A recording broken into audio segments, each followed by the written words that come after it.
Let's make some keema puffs in the air fryer.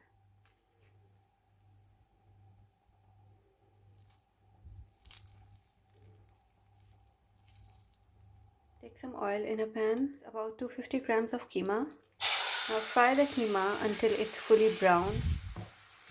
Keema is roasted. Add half tablespoon of ginger garlic paste, half onion, half pepper, coriander and half tomato, 1 teaspoon coriander powder, half teaspoon of garam masala, 1 teaspoon paprika, little bit of red chili flakes, black pepper.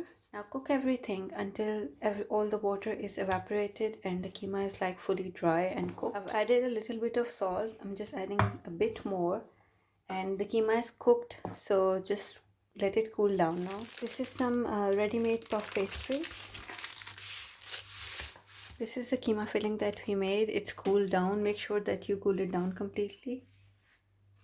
Now I'm just gonna spread the keema mixture. Now fold the puff pastry.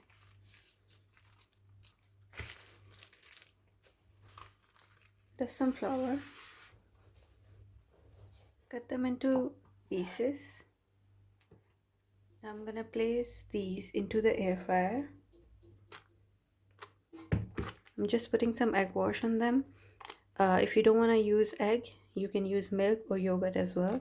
This is optional. I'm just gonna put some sesame seeds on them, nigella seeds. Now these are gonna go in the air fryer for about 15 minutes. I'm gonna keep an eye on them, and the temperature will be 180 degrees Celsius. It's been 10 minutes. The timer hasn't finished yet. I'm just gonna flip them, and these are gonna go back in the air fryer for another 10 minutes. So 10 minutes on one side and 10 minutes on the other side.